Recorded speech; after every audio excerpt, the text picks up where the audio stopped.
Good afternoon. My name is Eric D. I'm co-founder and CEO of Bloom Life. Bloom Life, we're a clinical stage women's health company developing technology and services to improve birth outcomes through remote prenatal care and development of digital biomarkers to earlier predict and prevent preterm birth. And there's one thing we all in this room have in common. We all have a mom. And while it's known that the period from conception through the first 1,000 days of life are the most critical for lifelong health and development, we're failing women and babies at this time. Over the past several decades, high-risk pregnancies and pregnancy complications have been on the rise to a number of reasons: advanced maternal age, chronic disease, a number of other lifestyle factors. And despite these pregnancies, high-risk pregnancies, accounting for somewhere between 12 and 15% of all births, they drive about 60% of the $110 billion spent annually in the US alone. If we zoom out a little bit, not only do these high-risk pregnancies increase adverse birth events, but they actually significantly increase long-term health complications for both mom and baby, having almost a 3 times increased rate of developing cardiovascular disease and 10 times the risk of developing type 2 diabetes later in life. So really impacting mom and baby over the long term. Now, at the same time this is happening, there's another crisis that's happening, and that women living in about 50% of the US lack any access to obstetric care. They live effectively in maternity care deserts because of shortage of OBGYNs. According to Doximity, there's about 9,000 too few OBs today, and that is expected to get 2 times worse in the next 30 years. Now, despite these growing challenges, the way that we deliver prenatal care fundamentally has not changed in over 50 years. Prenatal care is still centered around episodic spot checks at the doctor's office, using antiquated technology, a quick conversation with the doctor, and the mom's out the door. Doctors have very limited tools today to effectively reassure and empower the mom outside of those prenatal care appointments, which is really what they ultimately aim to do in order to improve overall care quality. And at Bloom Life, we believe women deserve better. Bloom Life is designing the future of prenatal care with technology to improve the health of moms and babies. We combine connected devices with data analytics to both reassure and empower moms and provide doctors with better tools and information to better predict and manage pregnancy outcomes. At the center of our solution is a clinical-grade wearable sensor that can safely and accurately track various physiological signals of maternal and fetal health. This includes parameters that are used in clinical practice today, such as fetal heart rate and uterine activity, as well as parameters that have been shown in clinical studies to increase risk of preterm birth, but which we lack effective tools to screen and manage today, such as maternal stress. Our sensor connects to a smartphone app where we're able to provide personalized feedback to mom, layer in additional qualitative surveys to assess how mom's doing. We also collect data from third-party devices, such as blood pressure cuffs.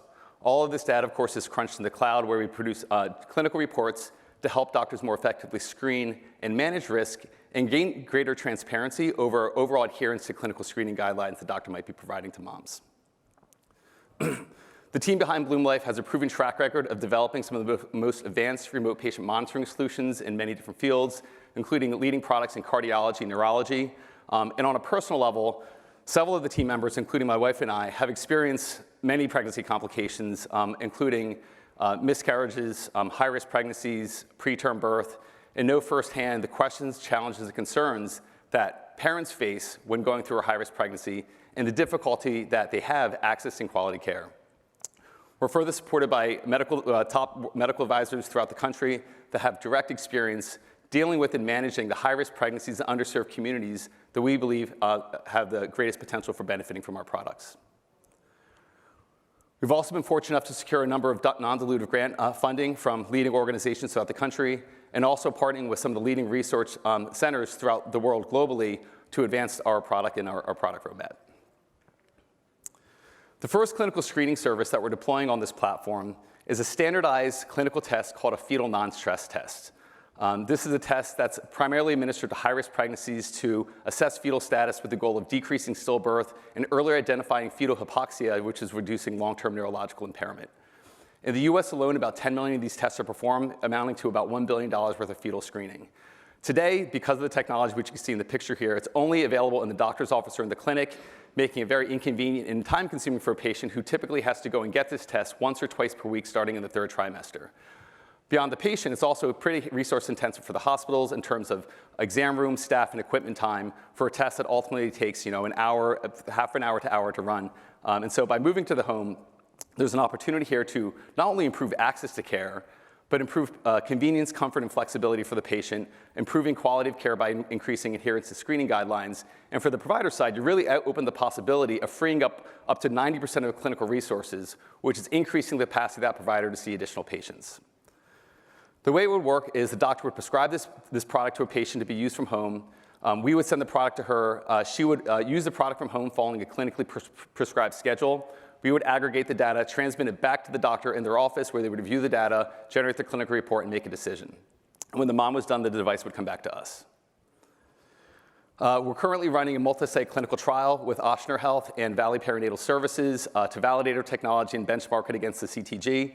It's a Class 2 510(k) pathway we're following. We already have started the clinical study. We've had 50 patients in. We anticipate submitting to the FDA in September and aim to get clearance towards the end of the year, early next year. From a business standpoint, we contract with provider organizations and bill for all or part of the CPT code that we provide the service for. The benefit of this is it lowers the barrier to adoption to providers and improves overall profitability for both us and the provider groups. The CPT code we have is a Category 1 code. There's 0 global days. And on average, the mom is getting about 8 to 16 fetal non-stress tests per week.